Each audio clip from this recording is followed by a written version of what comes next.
Hello dear student, सर्वांचं कल्पतरू पॅटर्नमध्ये मी अजय गांगोनी स्वागत करतो. विद्यार्थी मित्रांनो, NMS परीक्षेमध्ये येणारे जे काही महत्त्वपूर्ण PYQ आहेत, म्हणजे या ठिकाणी मागील वर्षी म्हणजे अगोदरच्या वर्षामध्ये आलेले जे काही महत्त्वाचे गणित विषयावरील जे प्रश्न आहेत ते आपण या ठिकाणी डिस्कस करणार आहोत. म्हणजेच त्या प्रश्न आणि त्या प्रश्ना स्वरूपासारखे अजून काही प्रश्न आपण या ठिकाणी डिस्कस करू, जेणेकरून तुम्हाला या ठिकाणी परीक्षेमध्ये गणित विषयामध्ये जास्तीत जास्त मार्क मिळतील. कारण कुठलीही स्पर्धा परीक्षा जर म्हटलं तर नेहमी एक गोष्ट लक्षात ठेवा, PYQ म्हणजे मागील वर्षाचे प्रश्न अभ्यासणं अत्यंत महत्त्वाचे असते. कारण मॅक्झिमम असं बघायला मिळालेलं आहे की तुम्ही जे काही प्रश्नांची तयारी करता त्याच्यामध्ये मागील वर्षाच्या प्रश्नांचा अत्यंत महत्त्वाचा रोल असतो. कधी असं झालेलं आहे की प्रश्नांचे फक्त या ठिकाणी स्वरूप सेम असतं, फक्त या ठिकाणी त्याच्यातले आकडे बदललेले असतात. तर कुठलीही वेळ न दवडता आपण या ठिकाणी पहिल्या प्रश्नाला सुरुवात करूया. पहिला प्रश्न जर पाहिला, याच्यामध्ये काय म्हणते, for a principal 10,000 the difference between the compound interest and simple interest for 2 years is 81. Find the rate of interest. विद्यार्थी मित्रांनो, आपल्याला या ठिकाणी प्रिन्सिपल दिलेला आहे या 10,000 रुपये. प्रिन्सिपल किती दिलेला आहे? 10,000 रुपये.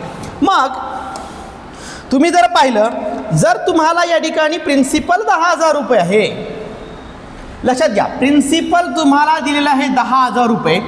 तुम्हाला कंपाऊंड इंटरेस्ट म्हणजे कंपाऊंड इंटरेस्ट आणि सिंपल इंटरेस्ट या दोघांमधला डिफरन्स दिलेला आहे, फरक दिलेला आहे, तो आहे या ठिकाणी 81. हे लक्षात ठेवा. कंपाऊंड इंटरेस्ट आणि सिंपल इंटरेस्टचा डिफरन्स किती आहे तुमचा? 81 रुपये दिलेला आहे. तुमच्यावाला प्रिन्सिपल या ठिकाणी 10 वर्ष आहे, 10,000 रुपये आहे आणि लागणारा जो कालावधी आहे, वेळ आहे या ठिकाणी 2 वर्ष. मग तुम्हाला काढायचा आहे या ठिकाणी रेट ऑफ इंटरेस्ट. तुम्हाला रेट ऑफ इंटरेस्ट काढायचा आहे. पहिले हा प्रश्न आपण चांगल्या प्रकारे अभ्यासू. याच्यासारखा सेम प्रश्न आपण या ठिकाणी डिझाईन केलेला आहे सेकंड क्वेश्चनमध्ये. तुम्ही जर पाहिलं तर हा 2022 मध्ये आलेला मागील वर्षाचा प्रश्न आहे. मग सुरुवातीला लक्षात ठेवायचं, जेव्हा तुम्हाला या ठिकाणी रेट ऑफ कंपाऊंड इंटरेस्ट आणि सिंपल इंटरेस्ट मला फरक दिला तर लक्षात ठेवायचं, तो फरक पहिले लिहायचा. बरोबर, या ठिकाणी जे प्रिन्सिपल आहे ते लिहून घ्यायचं, 10,000 प्रिन्सिपल आहे, गुणिला ब्रॅकेटमध्ये घ्या रेट. तुम्हाला या ठिकाणी रेट लक्षात घ्यायचा, रेट आपल्याला काढायचा, रेट भागीला 100 घ्या. 100 घेतल्यानंतर याचा जो पॉवर आहे, जेवढे वर्ष n घेत असतो, जेवढे वर्ष आहे तेवढे वर्षवर लिहायचे वर. मग या ठिकाणी राहणार 81 बरोबर हे 10,000 जशास तसे गुणिला या ठिकाणी ब्रॅकेटचा स्क्वेअर आहे म्हणजे ब्रॅकेटमधल्या प्रत्येक संख्येचा स्क्वेअर आहे, म्हणजे या ठिकाणी येणार रेटचा स्क्वेअर म्हणजे R स्क्वेअर भागीला 100चा स्क्वेअर म्हणजे या ठिकाणी लिहायचं आपण 10,000 रुपये. मग हे 10,000 हे 10,000 कटले, राहिलं काय? 81 बरोबर या ठिकाणी Rचा स्क्वेअर म्हणजे रेटचा स्क्वेअर. तुम्ही जर पाहिलं रेटचा स्क्वेअर 81 आहे, जर मी याच्यावाला रूट काढलं, स्क्वेअर रूट काढलं तर मला या ठिकाणी आरची व्हॅल्यू मिळेल. आर म्हणजे रेट. मग या ठिकाणी 81चं मला काढायचं आहे रूट. 81 हा कशाचा स्क्वेअर आहे तर तुम्हाला रेटची व्हॅल्यू मिळेल या ठिकाणी 9. जिथं ऑप्शन दिसायला 9%, ऑप्शन क्रमांक 3 मध्ये हे आपलं उत्तर होईल. क्लिअर झालं? सेम प्रश्न तुम्हाला या ठिकाणी सेकंडमध्ये बघा. याच्यामध्ये जर पाहिलं तर लक्षात घ्या, तुम्हाला प्रिन्सिपल किती दिलेला आहे? 20,000. कंपाऊंड इंटरेस्ट आणि सिंपल इंटरेस्टचा डिफरन्स किती दिलेला आहे तुम्हाला? 2 वर्षाचा कालावधी, 2 वर्ष आहे, डिफरन्स दिला तुम्हाला 200 रुपयाचा. मग या ठिकाणी लिहायचं कसं? तुम्हाला सांगितलं दिलेला डिफरन्स लिहा. डिफरन्स लिहिल्यानंतर त्याच्यावर प्रिन्सिपल किती आहे? प्रिन्सिपल या ठिकाणी 20,000 रुपये प्रिन्सिपल आहे, 20,000 प्रिन्सिपल आहे. ब्रॅकेटमध्ये येणार रेट भागीला 100 आणि त्याचा पॉवर 2 वर्षात असल्यामुळे 2 लिहा. मग होणार काय? हे 200 जशास तसे इकडं असेल या ठिकाणी 20,000 लिहिलं, त्याच्यानंतर गुणिला रेटचा स्क्वेअर म्हणजे जशास तसा R स्क्वेअर, 100चा स्क्वेअर या ठिकाणी होणार 10,000 म्हणजे या ठिकाणी 10,000 एक 10,000, 10,000 दोन्ही 20,000 होणार. राहिलं किती? 200 बरोबर 2 गुणिला Rचा स्क्वेअर राहिलं, 2ला इकडं पाठवा, 200 भागीला 2 बरोबर Rचा स्क्वेअर होणार. 200ची हाफ केली म्हणजे झाली 100 बरोबर Rचा स्क्वेअर, म्हणजे जो रेट असेल त्याचा स्क्वेअर या ठिकाणी 100 आहे. मी जर या ठिकाणी रूट काढलं, त्याच्यावालं रूट काढलं तर मला या ठिकाणी आरची म्हणजे रेटची व्हॅल्यू मिळणार. रेट असेल इन रूट 100 म्हणजे 100चं रूट येईल. मग या ठिकाणी आपल्याला रेटची व्हॅल्यू ना 100चं रूट आलं 10. मग जिथं 10% दिसायला ते आपलं उत्तर असेल ऑप्शन क्रमांक 2 या प्रकारे. खतरनाक प्रश्न होता, चांगल्या प्रकारे अभ्यासा, याच्यासारखे अजून प्रश्नांची तुम्ही प्रॅक्टिस करा. दुसरा प्रश्न बघा या ठिकाणी, what is the cube root. हे बघा, square, square root, cube, cube root तुम्हाला चांगल्या प्रकारे पाठ असले पाहिजे, नेहमी लक्षात ठेवा. आता या ठिकाणी हा पहिला प्रश्न आहे जो PYQ आहे 2022 मध्ये आलेला. याला चांगल्या प्रकारे कन्सेप्ट शिकवतो, ती कन्सेप्ट चांगल्या प्रकारे बघा, म्हणजे पुढचे प्रश्न सोडवताना तुम्हाला सोपं जाईल. तुम्ही जर पाहिलं तर काही गोष्टी लक्षात ठेवा. 1चा क्यूब किती आहे? 1 आहे. 2चा क्यूब किती आहे रे? तर या ठिकाणी 8 आहे. 3चा क्यूब किती आहे रे? 27. 4चा क्यूब किती आहे रे? या ठिकाणी 64. नंतर 5चा क्यूब किती आहे? 125. रिपीट करत राहायचं माझ्यासोबत. 6चा क्यूब किती आहे? 216. 7चा क्यूब किती आहे रे? या ठिकाणी तुम्हाला 343. 8चा क्यूब किती आहे रे? 512. 9चा क्यूब किती आहे? या ठिकाणी 729. आणि 10चा क्यूब आहे या ठिकाणी 1000. 10चा क्यूब किती येतो? 1000. हे क्यूब नंबर चांगल्या प्रकारे तुम्हाला लक्षात ठेवायचे, कारण याच्यावर सगळा खेळ आपला डिपेंड आहे. तुम्ही जर पाहिलं तर हे क्यूब नंबर तुम्हाला चांगल्या प्रकारे पाठ पाहिजे. आता बघा, तुम्हाला मी या ठिकाणी याच्यावरची कन्सेप्ट शिकवणार. आता कन्सेप्टमध्ये पहा, पहिले दिलेल्या संख्या जशा तशा लिहून घ्या. कोणत्या आहेत? 2 4 3 8 9 ही संख्या आहे. याचा आपल्याला क्यूब रूट काढायचं. तर क्यूब रूट काढताना काय करायचं? सुरुवातीला पहिल्या 3 संख्या सोडून द्या. सुरुवातीला पहिल्या 3 संख्या सोडून द्या. पहिल्या 3 संख्या सोडून दिल्या, मग करायचं काय? पहिल्या 3 संख्या सोडून दिल्या तर उरलेल्या ज्या संख्या येतात किती आहे? 24. 24च्या अगोदरचा क्यूब नंबर कोणता आहे? 24च्या अगोदरचा क्यूब नंबर आहे 8. तो कशाचा क्यूब आहे? तर तो या ठिकाणी 2चा क्यूब आहे. मग या ठिकाणी येणार 2. ओके, याचं क्यूब रूट किती आलं? 2. मी काय केलं? सुरुवातीला 3 संख्या दिल्या सोडून, उरलेल्या संख्या आहे 24. मग 24च्या अगोदरचा क्यूब नंबर कोणता आहे? परफेक्ट, तो आहे 8. तो कशाचा क्यूब आहे? 2. त्याचं क्यूब रूट लिहून टाकलं. आता इथं झालं. आता शेवटची स्टेप, इथं बघा युनिट प्लेस काय आहे? या दिलेल्या संख्येचा युनिट प्लेस काय? युनिट प्लेस आहे 9. मग मला सांगा, कोणत्या संख्येचा क्यूब केल्यावर या 10 संख्या लक्षात ठेवा, पाठ ठेवायच्या. याच्यातली कोणती संख्या आहे जिचा क्यूब केल्यानंतर युनिट प्लेसवर 9 येतं? तर 9चा क्यूब केल्यावर युनिट प्लेसवर या ठिकाणी काय येतं? 9 यायला. 9चा क्यूब केला 729. याचा युनिट प्लेस किती आहे? 9. मग कोणाचा क्यूब केल्यावर 729 9 आलं या ठिकाणी? तर 9चा, म्हणजे या ठिकाणी होईल 9 येणार आपलं. सिम्पलमध्ये ऑप्शन नंबर या ठिकाणी 2. क्लिअर झालं आपलं? ऑप्शन क्रमांक 2. मग याच प्रकारे जर पाहिलं तर तुम्हाला पुढची संख्येचा क्यूब काढायचा आहे. मग पुढच्या संख्येचा क्यूब काढताना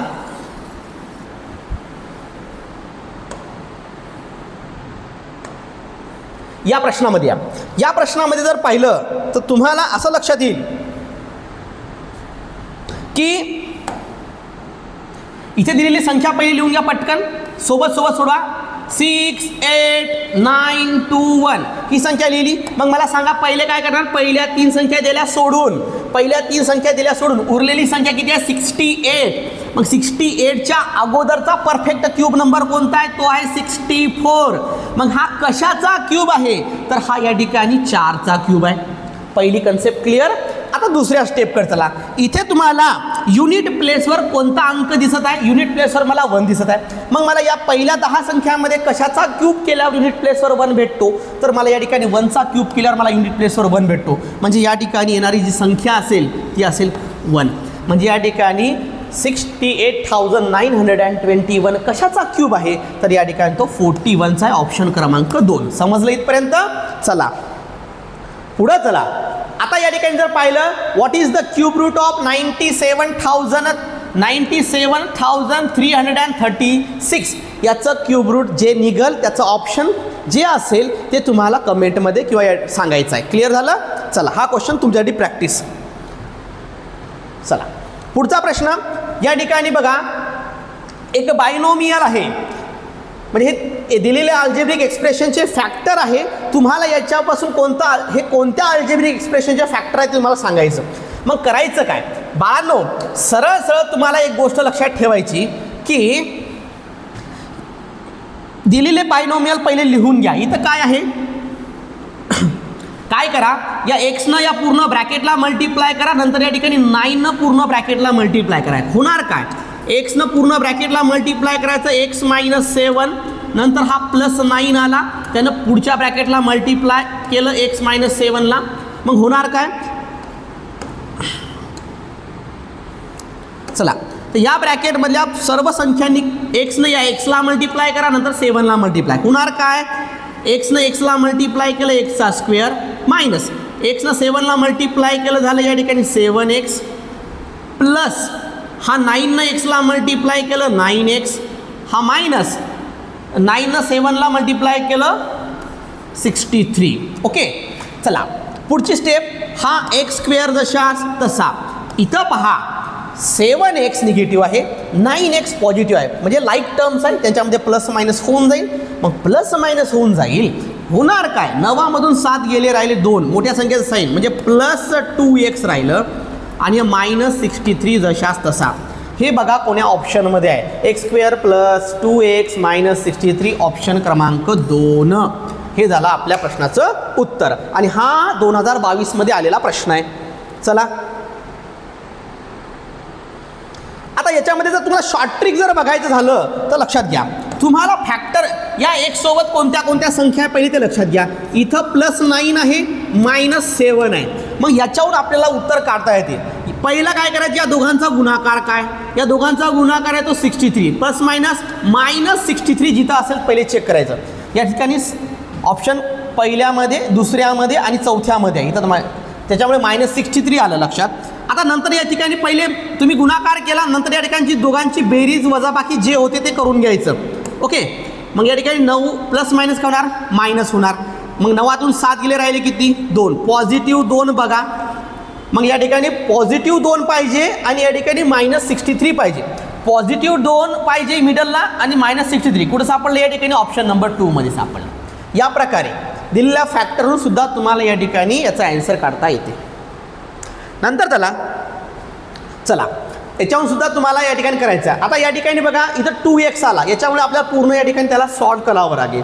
म्हणजे काय होणार पाहता, या 2xनं पहिले पलीकडल्या ब्रॅकेटला मल्टिप्लाय करा, नंतर या ठिकाणी -5ने, मग होणार काय, 2xनं मल्टिप्लाय करणार मी x प्लस 3ला, नंतर मी -5नं मल्टिप्लाय करणार x प्लस 3ला, होणार काय, 2xनं xला मल्टिप्लाय केलं झालं 2xचा स्क्वेअर प्लस 2xनं 3ला मल्टिप्लाय केलं 2 3 6x झाला, मायनस 5नं xला मल्टिप्लाय केला 5x राहिला, प्लस मायनस 5नं 3ला मल्टिप्लाय केलं राहिले या ठिकाणी 15, 3 5 15.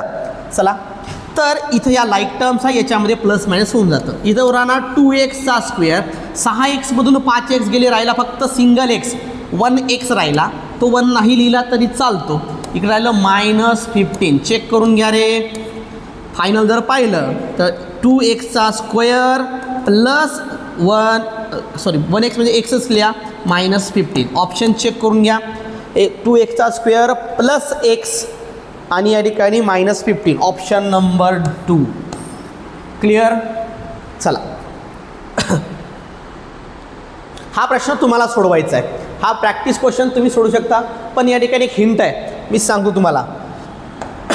सॉरी बाळांनो, तुम्हाला इंडायसेस फॉर्म्युले चांगल्या प्रकारे पाठ ठेवा, त्याच्यानंतर या ठिकाणी अल्जेब्रिक एक्सपेन्शन फॉर्म्युलेसुद्धा चांगल्या प्रकारे पाठ ठेवा.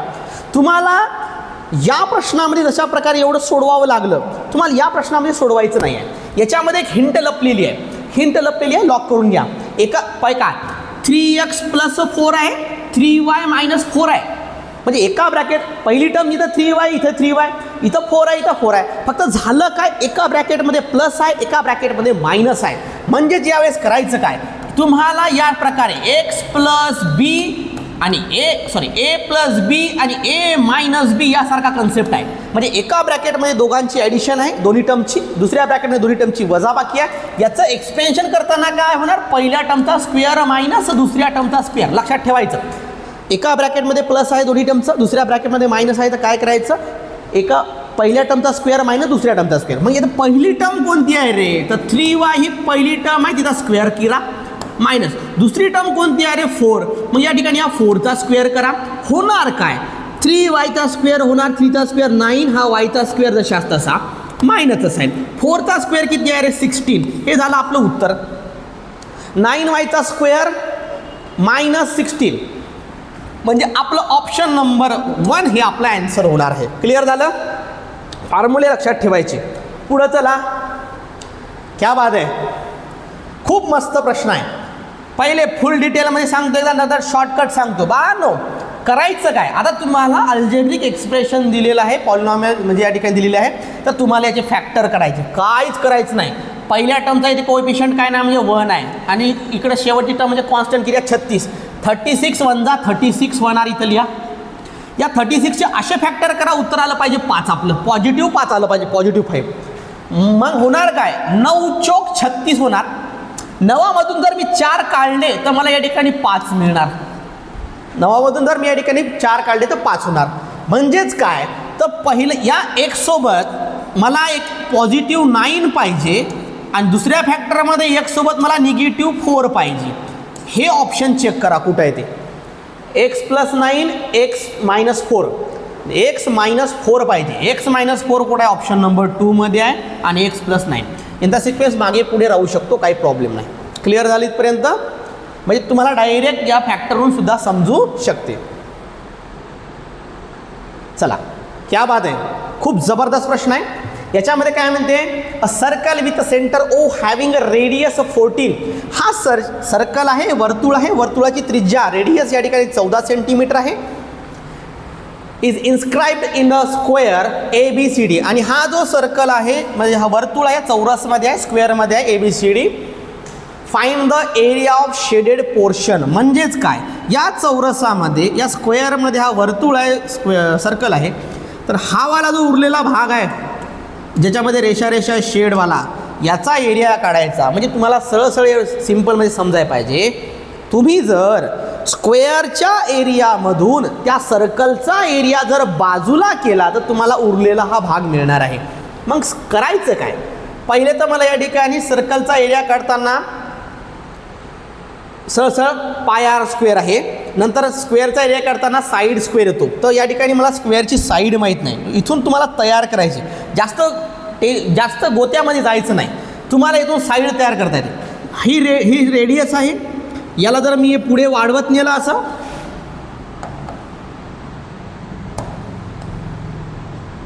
ही रेडियस आहे. मी जर याला पुढं असं वाढवत नेलं तर मला या ठिकाणी डायमीटर तयार होतो. ही एवढी बाजू 14 असेल तर पुढची सुद्धा 14. टोटल किती झाली या ठिकाणी 28 सेंटीमीटर ही झाली याची डायमीटर.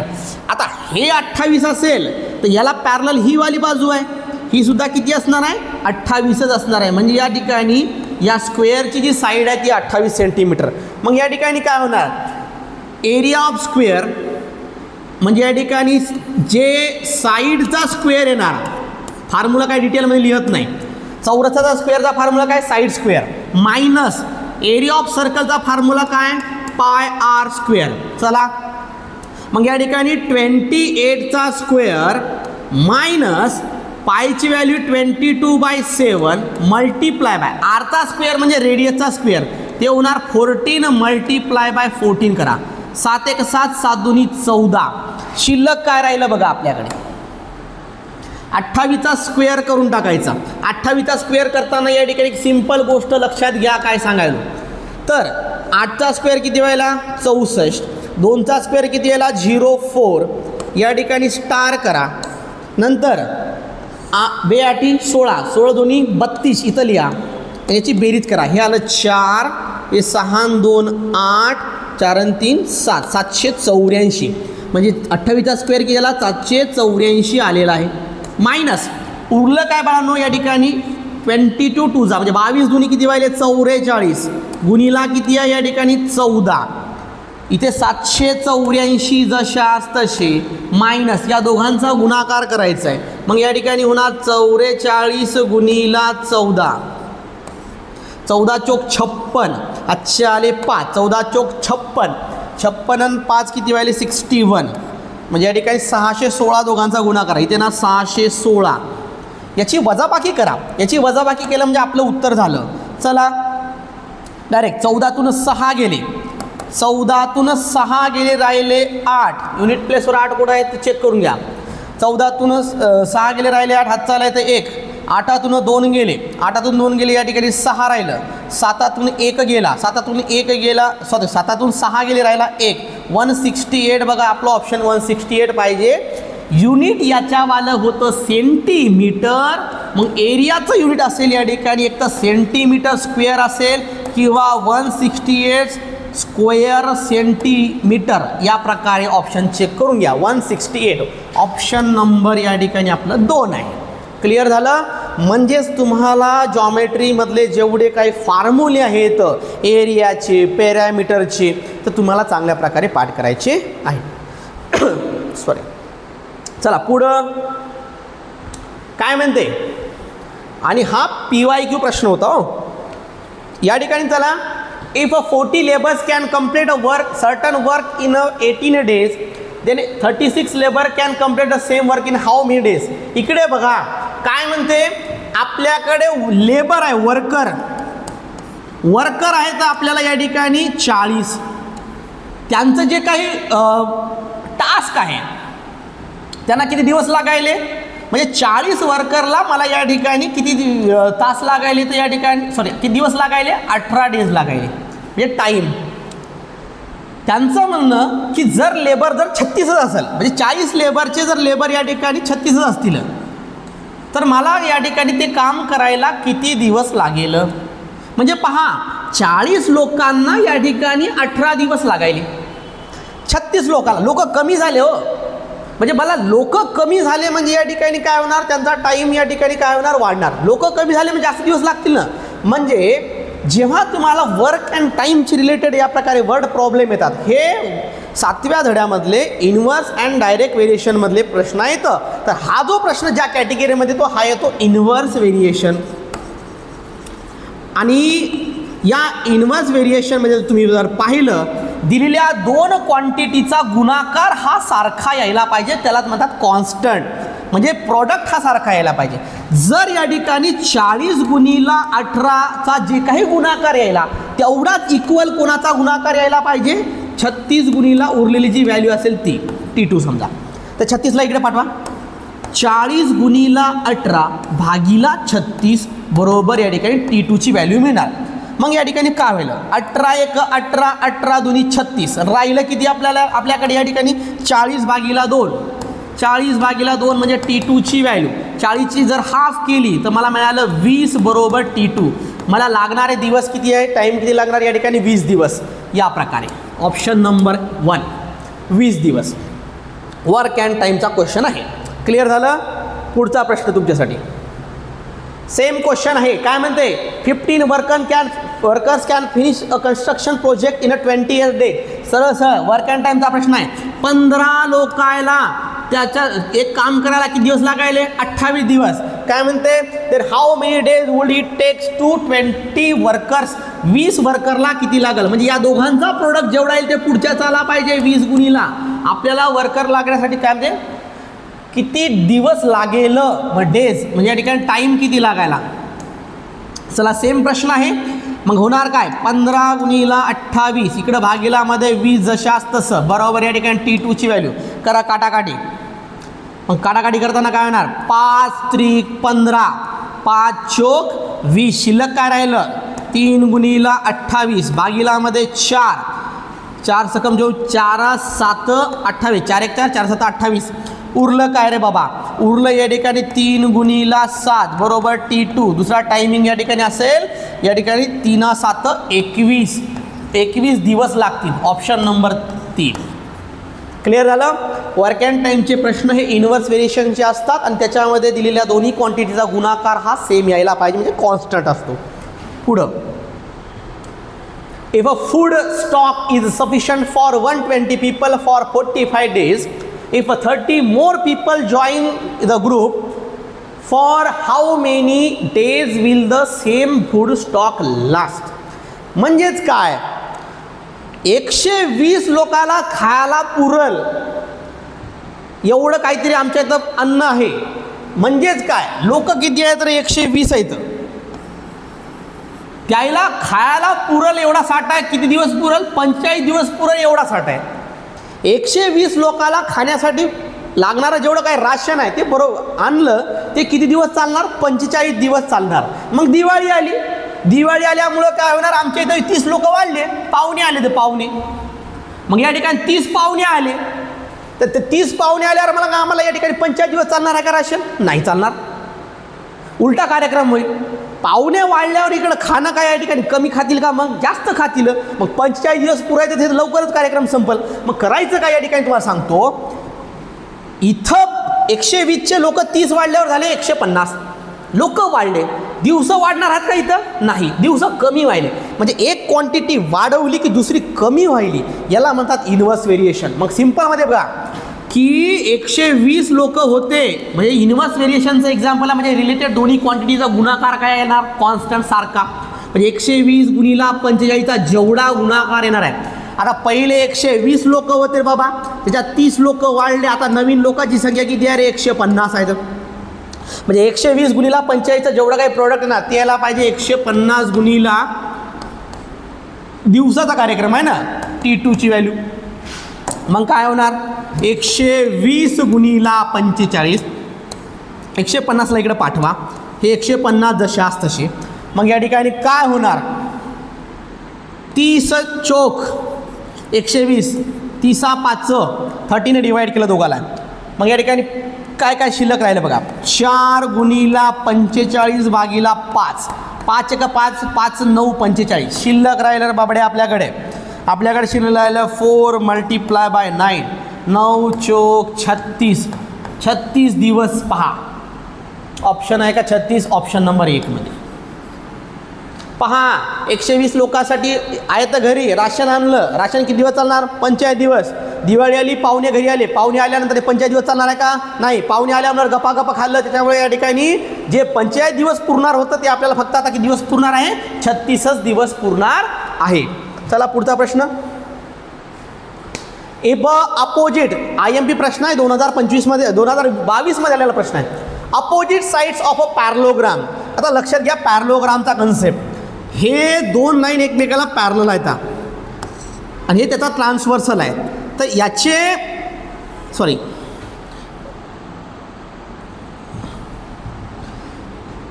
हा रेक्टँगलवर या ठिकाणी जर पिचकवलं त्याचा असा वाकडा कार्यक्रम झाला. वाकडा झाला म्हणजे याचा भाऊ पुष्पा झाला. मग पुष्पा झाला म्हणजे या ठिकाणी हा झाला पॅरलोग्राम. हे बाई रेक्टँगल आणि हे झाला त्याचा पॅरलोग्राम. तर पॅरलोग्रामचे कन्सेप्ट नेहमी लक्षात ठेवायची. याचे अपोजिटचे अँगल नेहमी कसे असतात? सारखे असतात. प्रॉपर्टी लक्षात ठेवायची. Opposite angles of a parallelogram are concurrent are equal असतात किंवा कॉन्करंट. मग या ठिकाणी काय म्हणते? अपोजिट अँगलचे माप दिले ते आहे म्हणते या ठिकाणी 4x - 20 आणि 100 - 1 डिग्री. तर आपल्याला एक्सची व्हॅल्यू काढायची. सरळ ते काय म्हणते? अपोजिटचे अँगल कसे असणार आहे? इक्वल असणार आहे. म्हणजे जेवढं माप 4x - 20चं असेल तेवढंच माप कोणाचं असायला पाहिजे? 100 - xचं. फेकाफेकी कार्यक्रम करा. या एक्सला इकडं ना -20ला पलीकडे टाका. हे 4x, x मायनसवाला इकडे आला की हे +1 झाला. मग इकडे काय करणार? 100. हा -20 पलीकडे गेल्यावर हाला +20. मग या ठिकाणी 4x आणि 1x किती झाला? 5x बरोबर. 100 आणि 20 किती झाले ना बाबा? 120 झाले. मग 5ला पलीकडे टाका. x बरोबर राहणार 120 भागिला 5, 5 1 5, 5 2 10, उरले 2, 5 चोक 20. म्हणजे xची व्हॅल्यू आपल्याला 24 पाहिजे बा. Option number 4. क्लिअर? फक्त एवढं लक्षात ठेवायचं की पॅरलोग्रामचे अपोजिट अँगल इक्वल असतात. समोरासमोर मांडायची, त्यांची व्हॅल्यू सारखी असते. पुढं if opposite angles of parallelogram are given find the value of x. हा प्रश्न तुमच्यासाठी होमवर्क आहे. जे मुलं या ठिकाणी या प्रश्नापर्यंत व्हिडिओ बघत आले त्यांनी याचं उत्तर काढायचं आणि कमेंटमध्ये फेकून मारायचं. क्लिअर झालं? पुढं क्या बात आहे. प्रश्न क्रमांक 16. प्रश्न क्रमांक 16 मध्ये काय म्हणते? One shopkeeper after giving a discount of 15% sold one sari to customer for ₹1020. म्हणजे एका दुकानदारानं एका साडीच्या किमतीवर 15%चा डिस्काउंट दिला. 15%चा आणि ती विकली. किती रुपयाला विकली? 1020 रुपयाला. तर त्या साडीवर जे मार्क प्राइस होती, छापलेली किंमत किती होती ते सांगायची आहे. मग थोडा स्लो घ्या. आता कन्सेप्ट वाईज क्वेश्चन PYQ आहे. समजा इथं आहे MRP, त्याच्यावर मी काहीतरी तुम्हाला डिस्काउंट देणार. डिस्काउंट हा नेहमी कमी होत असतो. मग मी त्या वस्तूला करणार सेल. आता लक्षात घ्या, तुम्हाला ओरिजिनल प्राइस माहीत नाही. मग अशा सिच्युएशनमध्ये करायचं काय, ओरिजिनल प्राइस समजायची. समजा ती वस्तू 100 रुपयाची होती. 100 रुपयावर मी त्याला 15% डिस्काउंट दिला. 15% डिस्काउंट दिला. 100चे 15% म्हणजे किती होतात, 15 रुपये होतात. म्हणजे 100वर 15% डिस्काउंट दिला म्हणजे 15 रुपयाचा डिस्काउंट दिला. ती वस्तू कितीला विकणार मी, 100मधून 15 गेले, मी या ठिकाणी 85 रुपयाला विकणार. एवढं लक्षात घ्या. 100 रुपयाची वस्तू होती, त्यावर 15% डिस्काउंट दिला म्हणजे या ठिकाणी 15 रुपये मायनस झाले. वस्तू आता विकणार कितीला, मी या ठिकाणी 85 रुपयाला विकणार. हे सपोजवाला आहे, समजलं आपण कंडिशन. आता ओरिजिनलकडे चला. हे सपोजवाला कार्यक्रम, आपल्याला ओरिजिनलकडे जायचं. ओरिजिनलमध्ये तुम्हाला काय माहीत आहे, तुम्हाला डिस्काउंट माहीत आहे का, नाही. ओरिजिनल डिस्काउंटची व्हॅल्यू माहीत आहे का, नाही आहे. तुम्हाला या ठिकाणी MRP काढायचीच आहे. तुम्हाला सेलिंग प्राईस माहीत आहे. सेलिंग प्राईजमध्ये जर पाहिलं तुम्ही तर सेलिंग प्राईज आहे 1020 रुपये. म्हणजे 100ची वस्तू 15 रुपये डिस्काउंट काढून मी या ठिकाणी विकली 85 रुपयाला. म्हणजे काहीतरी रुपयांची, 1 रुपयाची वस्तू होती, काहीतरी डिस्काउंट काढला, ती विकली या ठिकाणी 1020ला. तुम्ही लक्षात घ्यायचं, कुठलीही वस्तू ही 100% असते. म्हणजे या ठिकाणी हे 100 युनिट म्हणजे ती X असेल आणि या ठिकाणी 85 युनिट म्हणजे या ठिकाणी 1020 असेल. तर करायचं काय, अशा ठिकाणी करायचं, या ठिकाणी क्रॉस मल्टिप्लाय. म्हणजे 85 युनिटमध्ये 1020 तर 100 युनिट म्हणजे किती, तिरपा गुणाकार करायचा. मग तिरपा गुणाकार केला तर काय होणार, या ठिकाणी ज्याच्यासोबत X यायला ती व्हॅल्यू अपॉनमध्ये टाका. म्हणजे काय होणार, 1020 गुणिला 100 भागिलामध्ये या ठिकाणी टाकून द्यायची 85. चला 5 भाग देऊया. या ठिकाणी 5 1 5 उरले 3, 5 7 35, 85 कटले. मग या ठिकाणी 5 2 10, हा 0 जशाच तसा. मग होणार काय, तर बाळांनो या ठिकाणी येणार 20 न गुणायचं यायला, हा 0 जशाच तसा, 2 0 जशा तसे, हा वाला हा वाला. 2 2 4, 2 0 0, या ठिकाणी 2 1 2. या ठिकाणी होणार ओके 20,400 भागीला करायचं आपल्याला 17. तर 17 हा प्राईम नंबर आहे. 17 हा प्राईम नंबर असल्यामुळे या ठिकाणी आपल्याला याला डिवाईड करायला लागेल. 17 1 17 उरले या ठिकाणी 3, 17 2 34. म्हणजेच या ठिकाणी तुम्हाला पाहिलं 17 1 17, 17 1 17, 20तून 17 गेले उरले 3, नवीन संख्या झाली 34, 17 2 34, हे 2 0 जशाच तशी. आपल्याला ती वस्तू ओरिजिनल होती 1200 रुपयाची. 1200 रुपयाची वस्तू होती. या प्रकारचा कन्सेप्ट आहे. सेम प्रश्न घेऊया पुढचा. पहा काय म्हणते, a shopkeeper give 10% discount on a shirt whose mark price is 800. बाबा प्रश्न घ्या लक्षात, एका वस्तूची किंमत MRP आहे, पट्ट घ्या, MRP आहे, त्याच्यावर डिस्काउंट दिला, डिस्काउंट आहे, नंतर या ठिकाणी त्याला डिस्काउंट काढून काहीतरी विकली.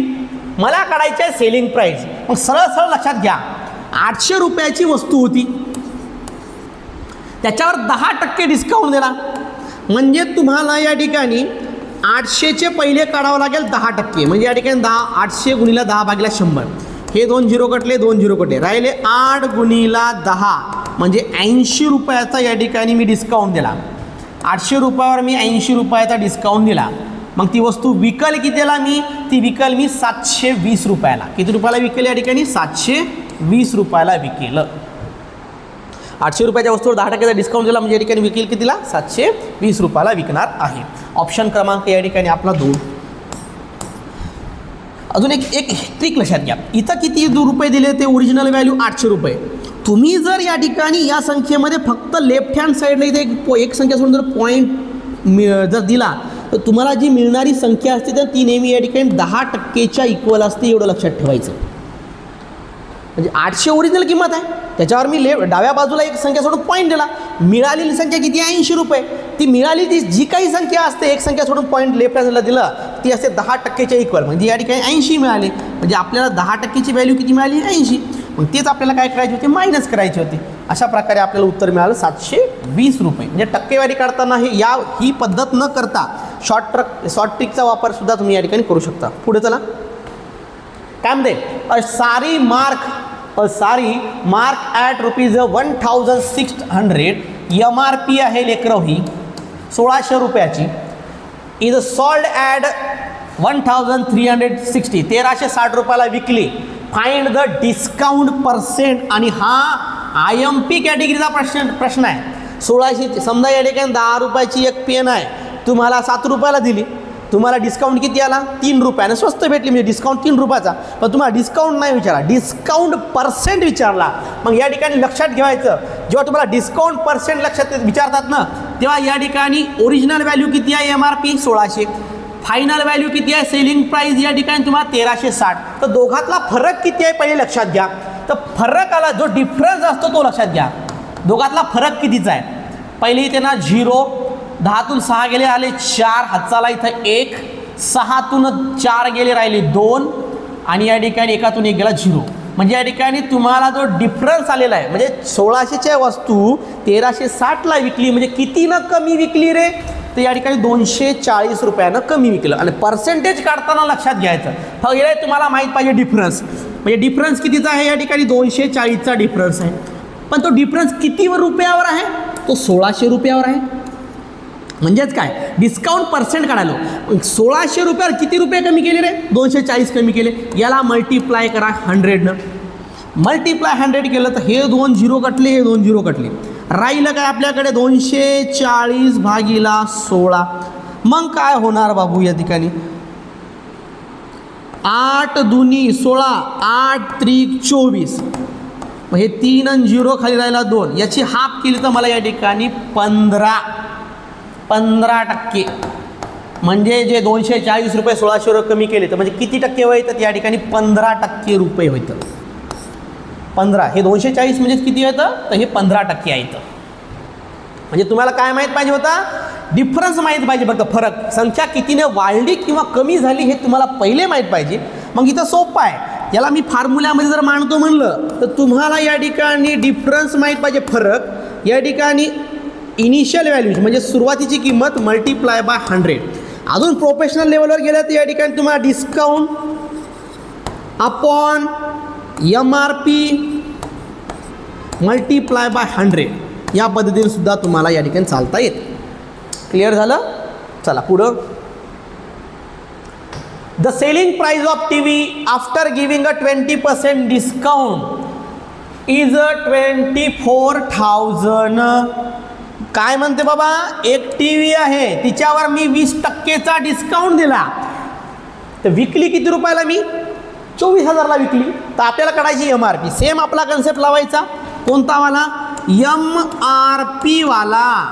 MRPवर आपण टाकलं डिस्काउंट. मग या ठिकाणी काय होणार तयार? Selling price. MRP मधून डिस्काउंट काढला, मला सेलिंग प्राईस मिळाली. मग या ठिकाणी मला काय माहीत नाही, पहिलं लक्षात घ्या, आपल्याला एक माहीतच नाही मार्क प्राईस. मग काय करायची? मार्क प्राईस माहीत नाही तर तिला 100 समजा. मग 100वर किती मायनस करू रे? 20% मायनस केलं. मग 100चे 20% म्हणजे किती व्हायले? 20 रुपये. म्हणजे 100तून 20% मायनस केले 20 रुपये तर किती व्हायले? या ठिकाणी 80 रुपये. म्हणजे समजा ती वस्तू जर 100 रुपयाची असती तर मी विकणार किती रुपयाला? 20% काटून, म्हणजे या ठिकाणी ती विकणार 80 रुपयाला. आता आपल्याला काय माहीत आहे? इथं आपल्याला ओरिजिनल व्हॅल्यू माहीतच नाही, ती एक समजा. आपल्याला एवढं माहिती आहे की सेलिंग प्राईस किती आहे? ती आहे 24,000. मग नेहमी लक्षात ठेवायचं की 80 युनिट म्हणजे किती? 24,000. तर 100 युनिट म्हणजे किती? तिरपा गुणाकार करायचा या ठिकाणी. ज्याच्यासोबत हे x आला ती व्हॅल्यू अपॉनमध्ये घ्यायची. म्हणजे होणार का इथं? 24,000 गुणिला 100 भागीला किती येणार? हे 80. तर हा 0 कटला, हा 0 कटला, हा 0 कटला, हा 0 कटला. ओके. पुन्हा 8 1 8, 8 त्रिक 24. शिल्लक काय राहिलं? खाली काहीच नाही राहिलं. 3,000 आणि हा मल्टिप्लाय बाय 10 म्हणजे 3 वर या ठिकाणी 40 येणार. ती वस्तू होती या ठिकाणी 30,000ची. ऑप्शन क्रमांक किती आहे? ऑप्शन क्रमांक या ठिकाणी 3 आहे. चला लक्ष द्या. सर्व शालेय स्पर्धामध्ये या प्रकारचे एक्झाम्पल येतात म्हणजे येतात. तयारी चांगली तगडी पाहिजे.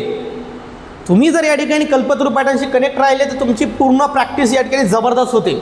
जरूर नाही की हे NMSमध्ये जाईल, मला स्कॉलरशिप विचारते, दुसऱ्याही स्पर्धा परीक्षामध्ये सुद्धा या ठिकाणी विचारले जाते. इवन यासारखे प्रश्न तर पोलीस भरती, तलाठी, ग्रामसेवक, शिक्षक भरतीमध्ये सुद्धा विचारले जातात. त्याच्यामुळे या ठिकाणी कनेक्ट राहा कल्पतरू पॅटर्न सोबत. चला, अ refrigerator is sold at 17,000 after giving a 15% discount, find the MRP. हा प्रश्न तुमच्यासाठी होमवर्क असेल. आत्ता आपण 3-4 प्रश्न या प्रकारचे घेतले. या प्रश्नाला सॉल्व करा आणि कमेंटमध्ये याचं उत्तर फेकून मारा. क्लिअर झालं? पुढचा प्रश्न काय म्हणते, अ टेबल मार्क ॲज 2400, एका टेबलची किंमत आहे 2400, त्याला विकलं या ठिकाणी 2040 रुपयाला. तर तुम्हाला काढायचा रेट ऑफ डिस्काउंट. हा सुद्धा प्रश्न सांगितला तुम्हाला, आत्ताच सांगितलं होतं. तुम्हाला ओरिजिनल व्हॅल्यू माहीत आहे, तुम्हाला फायनल व्हॅल्यू माहीत आहे, म्हणजे तुम्हाला MRP माहीत, तुम्हाला सेलिंग प्राईस माहीत. पहिले काय करायला लागते दोघांना, तुम्हाला डिफरन्स काढायचा. म्हणजे 2400ची वस्तू जर 2040ला विकली तर किती न कमी विकली रे, तर या ठिकाणी पहिले डिफरन्स काढा. तर या ठिकाणी ना 0, 10तून 4 गेले 6, चाला 1, 4तून 1 गेला राहिला 3, आणि 2तून 2 गेले 0, म्हणजे या ठिकाणी 360 रुपयानं कमी विकली. आणि मी आताच काय सांगितलं तुम्हाला, पर्सेंटेज विचारलं डिस्काउंटचा. मग या ठिकाणी 360 रुपयाचा डिस्काउंट आहे. किती रुपया आहे ते आहे 2400वर मल्टिप्लाय करा 100नं. हे 2 0 कटले, हे 2 0 कटले, शिल्लक राहील इकडं 360 भागीला 24. सिम्पलमध्ये याला उडवा. 12 दुनी 24, 12 त्रिक 36, म्हणजे या ठिकाणी 30/2, म्हणजे 30/2, म्हणजे उत्तर आले या ठिकाणी 15%. चला, 15%चा डिस्काउंट होता. क्लिअर? आणि या प्रकारचे प्रश्न तुम्हाला डिस्काउंट विचारत नाही, डायरेक्ट तुम्हाला डिस्काउंट पर्सेंटेज विचारणार. After giving a 25% discount, shopkeeper sold a mobile for ₹15,000, find it mark price. हा प्रश्न तुम्ही सोडवा. हा प्रश्नाचं उत्तर तुम्ही कमेंटमध्ये द्या. चला पुढं काहीतरी. हां, आता नवीन प्रश्न तयार झाले, 2022मध्ये आलेला प्रश्न आहे आणि तुम्हाला या प्रकारचे प्रश्न तुम्हाला सोडवायचे आहे. प्रश्न वाचा एकदा व्यवस्थित. If a 2 sides an angle included by those 2 sides of one triangle is congruent to the corresponding 2 sides and angle included of other triangle, then those triangle are congruent by the which test of congruency. तुम्हाला test of कॉन्ग्रुएन्सी काढायची आहे. आणि प्रश्नामध्ये काय म्हणते माहिती आहे का, एक ट्रायंगल आहे बघू. तुम्ही जर पाहिलं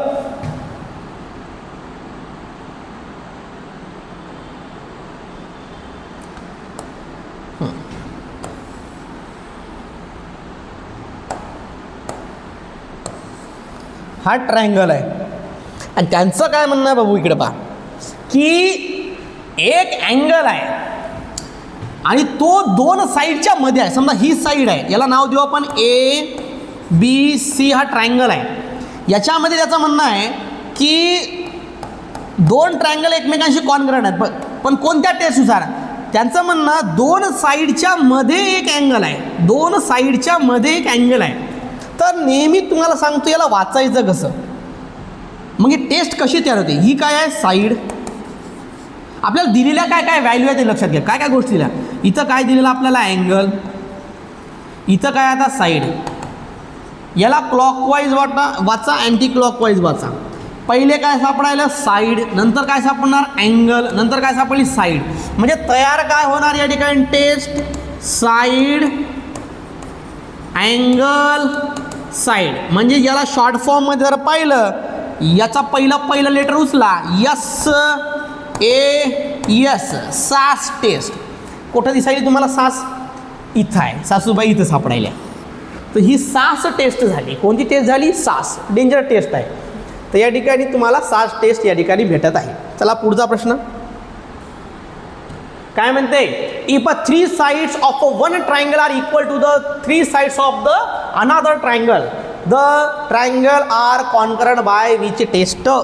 सेम कंडिशन चालू व्हायली बाबा. इकडं पहा, हा ट्रायंगल आहे आणि इथं एक ट्रायंगल आहे. हे दोन्ही ट्रायंगल एकमेकांशी कोणत्या टेस्टनुसार कॉन्ग्रुएंट आहे म्हणजे त्याच्या तिन्ही साईड, म्हणजे याच्या 3 साईड, याच्या 3 साईड, मग याच्या 3 साईड, याच्या 3 साईड, म्हणजे याची ही साईड या साईड सोबत कॉन्ग्रुएंट आहे, ही साईड या साईड सोबत कॉन्ग्रुएंट आहे, ही साईड या साईड सोबत कॉन्ग्रुएंट आहे. म्हणजे तुम्हाला कोणती टेस्ट तयार व्हायली, आपल्याला काय काय दिलेलं, ही साईड आहे, ही सुद्धा साईड आहे आणि ही सुद्धा साईड आहे. वाचायला साईड साईड साईड, याचे पहिले पहिले लेटर उचला. यस यस यस, म्हणजे या ठिकाणी जे ट्रायंगल या ठिकाणी कॉन्करंट असेल ट्रिपल यस, म्हणजे या ठिकाणी यस यस यस टेस्टनुसार, म्हणजे त्यालाच म्हणतो साईड साईड साईड टेस्टनुसार या ठिकाणी ते कॉन्करंट आहे. पुढे चला. If two angles and the include side. आता इथं दोन अँगल आहेत. या ट्रायंगलमध्ये इकडे पाहा, हा ट्रायंगल आहे, त्यांचं म्हणणं दोन अँगल आहेत बाबा. समजा हा एक अँगल आहे आणि हा एक अँगल आहे, या दोन अँगलच्या मध्ये एक साईड आहे म्हणते. तर या कोणत्या, आणि हे सेम कॉपी पेस्ट दुसऱ्या एका ट्रायंगलमध्ये आहे म्हणते. तर हे दोन ट्रायंगल कोणत्या टेस्टनुसार या ठिकाणी कॉन्करंट असेल. तर आपल्याला दिलेलं काय, अँगल साईड आणि इथं दिलेला आहे अँगल, म्हणजे दोन अँगलच्या मध्ये एक साईड आहे. पहिलं लिटर उचला.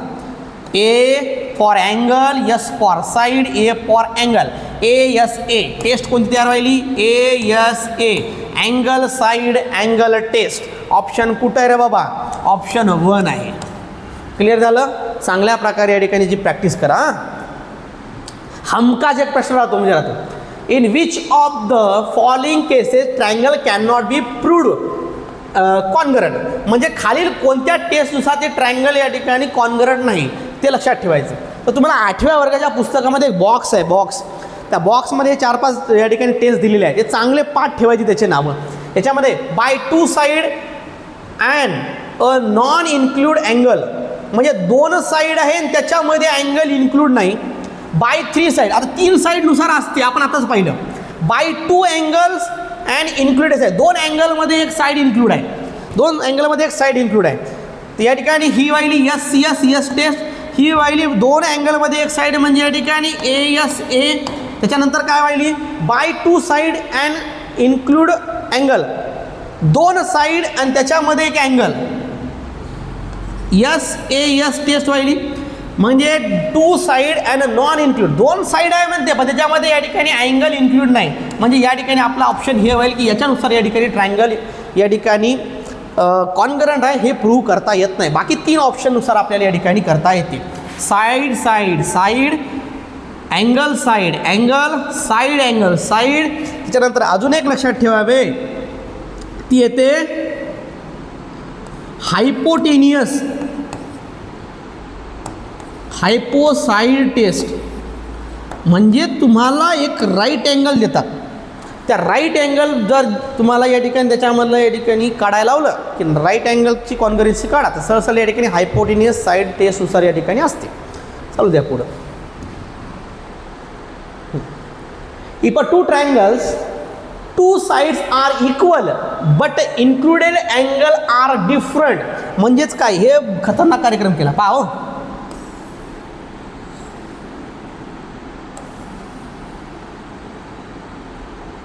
आता काय म्हणणं आहे यांचं, दोन ट्रायंगल आहे समजा, ही साईड या साईडसोबत कॉन्करंट आहे.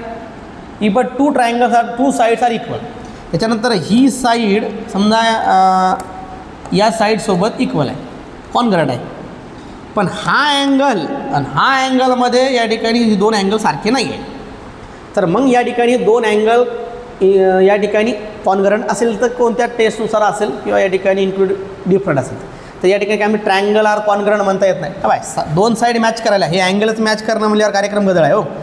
मग काय व्हायलं, ट्रायंगल आर सिमिलर नाही तर सिमिलर नाही तर कॉन्करंटही नाही तर triangle are not concurrent, triangle are equal area, equal area नाही आहे याच्यामध्ये, ट्रायंगल हे कॉन्करंटच नाही आहे. ऑप्शन नंबर 3 साईड मॅच करायला येता, अँगल मॅच करणं म्हणजे या ठिकाणी ते कॉन्करंट नाही आहे. सरळ लक्षात ठेवायचं, तिन्ही ज्या गोष्टी प्रोव्हाइड केलेल्या आहेत ते एकमेकांशी परफेक्ट मॅच झाल्या पाहिजेत, सिमिलर कॉन्करंट असल्या पाहिजे, तर ते ट्रायंगल या ठिकाणी कॉन्करंट होतील. पुढे चला. Which is the irrational number.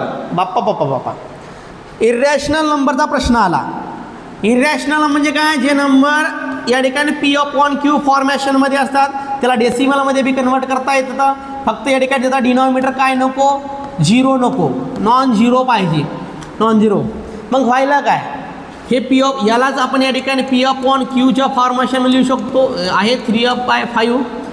हा या ठिकाणी टर्मिनेटिंग या ठिकाणी आहे, रिपिटेशनमध्ये जाणार हे नंबर, याचं रूट निघते 2, याचं रूट निघत नाही, आपलं उत्तर पाहिजे या ठिकाणी 4. असा नंबर की जो परफेक्ट क्यूब नाही, परफेक्ट स्क्वेअर नाही. परफेक्ट स्क्वेअर नाही तरी स्क्वेअर रूटमध्ये टाकलं तर त्या ठिकाणी त्याला म्हणायचं इरॅशनल नंबर, ऑप्शन नंबर 4 आपलं.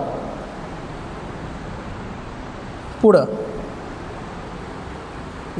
Water tank length 4 metre, breadth 3 metre and height 1.3 metre is concentrated, how much litre water tank can hold. IMP प्रश्न आहे, IMP बाबू, IMP प्रश्न आहे.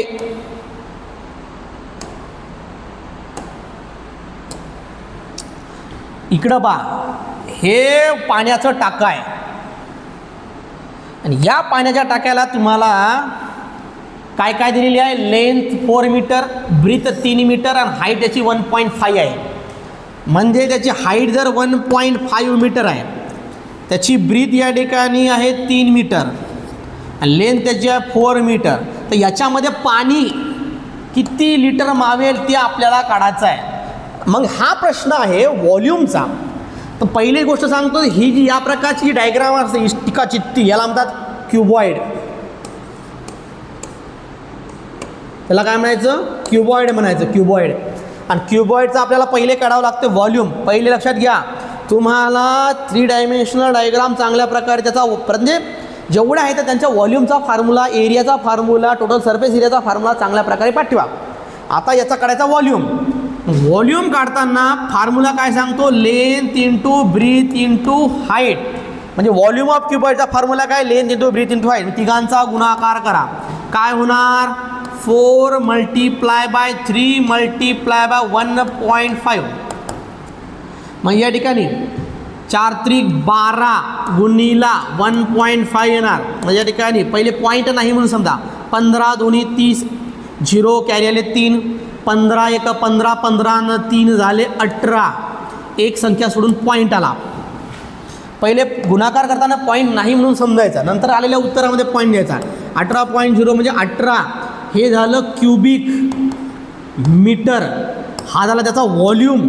आपल्याला विचारलं याच्यामध्ये किती लिटर पाणी बसते. मग पुढची एक स्टेप ॲड करायची. जेव्हा तुम्हाला लिटरमध्ये विचारलं तर लक्षात ठेवायचं, जे व्हॉल्यूम आलं त्याला मल्टिप्लाय करायचं 1000ने. जेव्हा तुम्हाला व्हॉल्यूम मिळेल त्याला 1000 मल्टिप्लाय करा. म्हणजे तुम्ही जर या ठिकाणी 18ला या ठिकाणी 1000 मल्टिप्लाय केलं तर उत्तर भेटायला तुम्हाला 18,000 लिटर. ऑप्शन बघा या ठिकाणी 2. पॉईंट लक्षात ठेवा, व्हॉल्यूमला जर तुम्ही मल्टिप्लाय बाय 1000 केलं तर तुम्हाला उत्तर लिटरमध्ये मिळते.